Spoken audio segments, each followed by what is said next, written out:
Through reincarnating from one to the next life, he felt drawn towards his higher self. Now the time of awakening has come, when each human being can unite with his higher self in order to accomplish his ascension.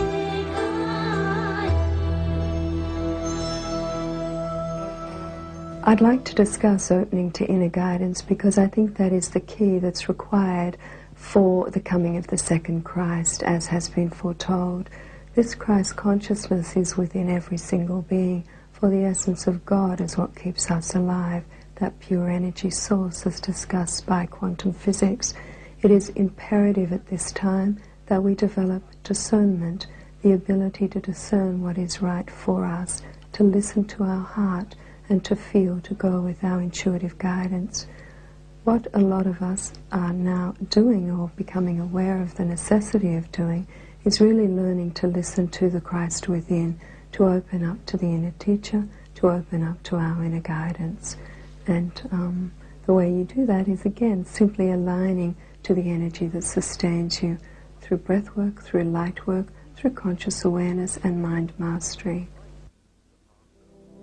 When the sleeping God, the master of all that exists, became conscious of himself, the indefinable split into being and non-being, into spiritual world and material world, into the higher heavens of transcendence and the lower worlds of duality.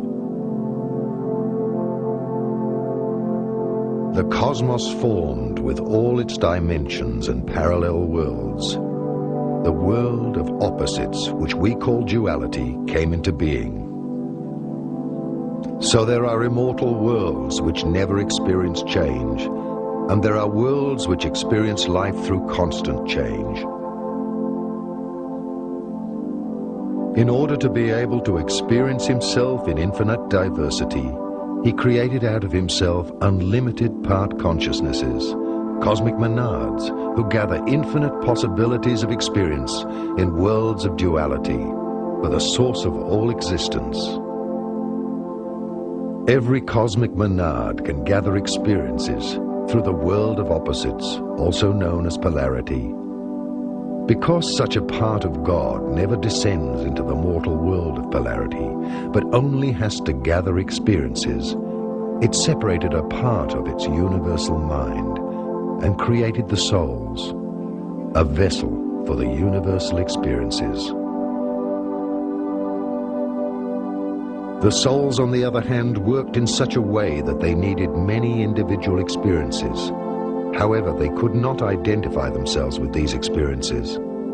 Therefore, they created a vessel, which we call the physical body, so that they could gather experiences by reincarnating from one life to the next in the world of opposites and slowly become perfect.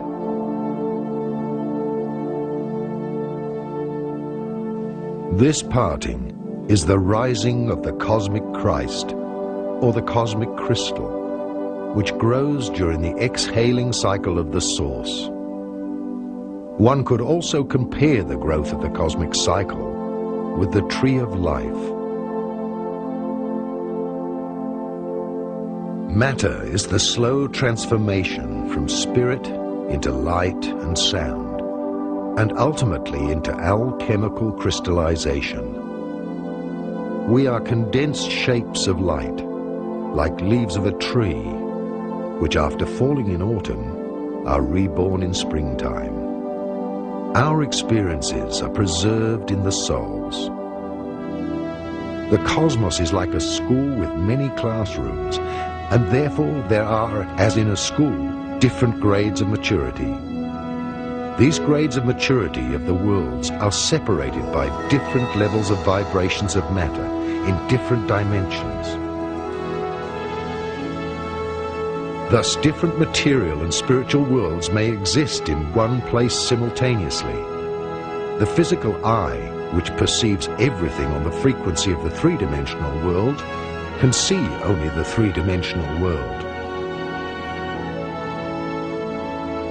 There are 12 planets in our solar system, 7 on the material frequency, which are inhabited by higher developed beings, and 5 inhabited in the spiritual dimensions.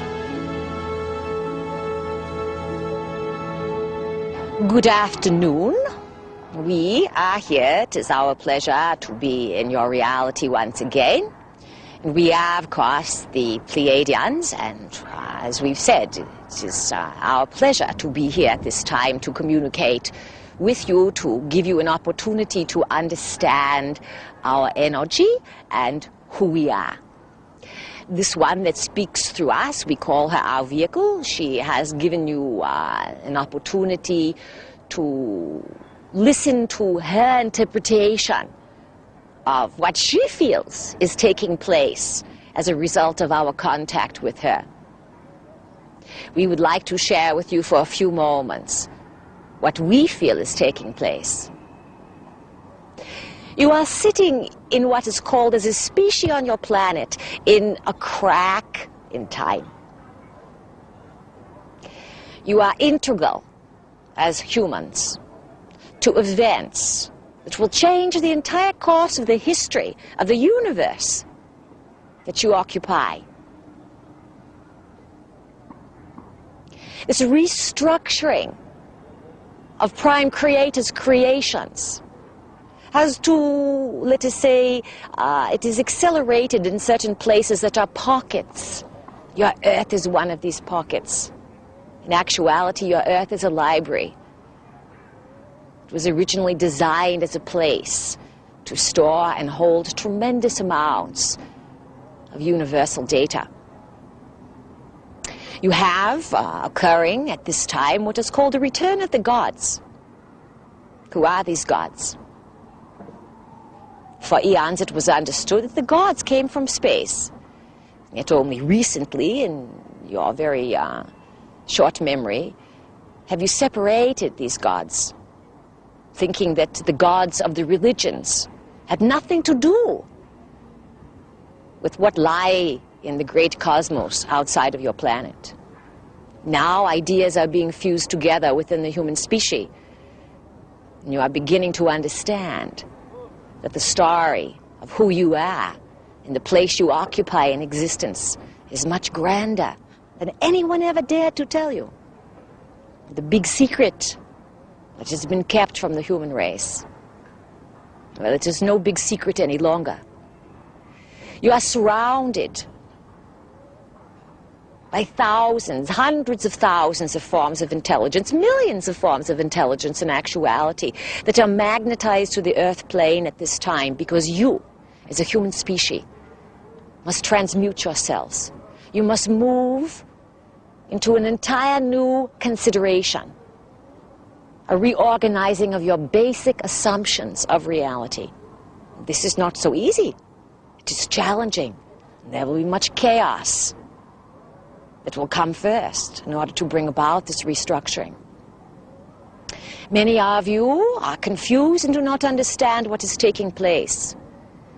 The best advice we can give to each of you is to go inside, to listen, to become like the child, full of wonder. My name is Amnek Anek, and I come from the planet that you know as Venus. But at one time we were a physical society. Now we reside on the astral dimension. I manifested a physical body in the spiritual city of Retz that resides on the physical as well as on the astral level. And 1955, as a child, to come into your societies, and I walked to a spaceship with my uncle Odin, who was also manifested a physical body to work as a scientist here. And together we came, and there I resided on Earth for a year in a temple in Tibet that is used by the aliens to adjust to the physical gravity and to the environment here. So when Venus was going through this change into the process of from the physical to a higher dimension, there was a gradual process of change where that they went from the physical to the astral. Their whole societies were transferred there. Their vibrations were changed by their level of consciousness and the way that they thought and the way that they lived their daily lives. The Venusian people knew that this process was taking place and preserved one city, the city of Retz, under a climatic dome on the surface of the physical Venus to give them the ability to come into the physical and work here to raise the consciousness of mankind on Earth. Now, Earth is going through similar processes of change, where that their consciousness is gradually changing and getting to a higher degree. And if this continues, if we continue with our work and spiritual development here, this process will take place on the physical very much the same way. It's not a dramatic change. It's so gradual and so natural that it's almost undetectable by the people that are in the process. Mankind has